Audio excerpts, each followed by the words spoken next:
So ladies and gentlemen, it is our privilege to invite on stage right now with a loud round of applause, Professor Rajat Moona for his address on Think Parallel Now.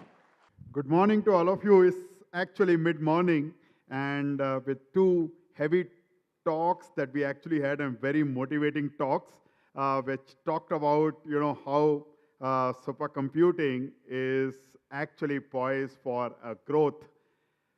I'm often asked this question whenever I go somewhere: are we doing the right thing? Is HPC still something that one has to do?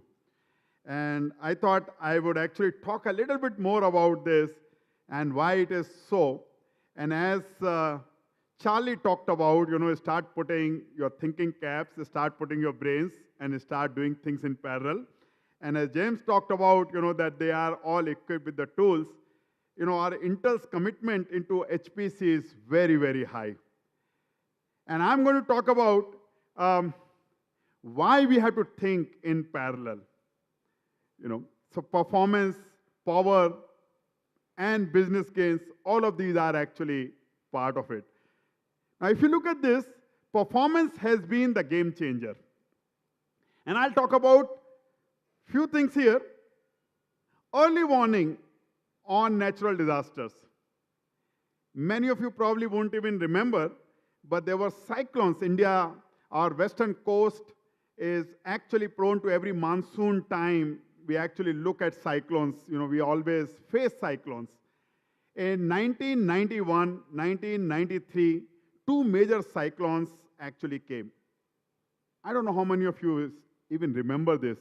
In fact, if not that, definitely in 2013, the cyclone that came, people would have remembered it. Now, there is a very, very striking similarities between the cyclones of 1991, 1993, and 2014 in terms of intensity, in terms of the spread, in terms of the origin, in terms of the place where it struck. There have been so much of similarities, but there is only one dissimilarity, and that dissimilarity is the number of human lives lost. In human lives lost in 2014, Odisha cyclone was somewhere about 120. And that too, it was largely because people actually did not listen to the warnings and they went out into the sea for fishing. In 1999, somewhere close to about 10,000 lives were lost. Now, this is a journey of about 25 years. The saving in human lives, and this journey is completely enabled by the HPC. If those who remembered, we were all glued to TVs looking at when and where the cyclone is going to hit. All these news channel reporters right onto the, it was like a cricket commentary, right? We are just about to be here. In about 20 minutes, the cyclone is likely to hit this very stop, this very place, and we are going to witness the winds are very high and this and that. I mean, that's the kind of, continuous, things that were happening. Remarkable. Remarkable because for last 3 days, it was known exactly when and how the cyclone is going to have a landfall. And this caused a major, major evacuation of people, which was possible by the administration. An early warning system. Many times, we actually see, fire in the building. I don't know how many of you remember this summer, a fire in Mumbai building, and building collapsed, and a lot of people actually lost their life. Delhi, high-rise buildings are actually part and parcel of it.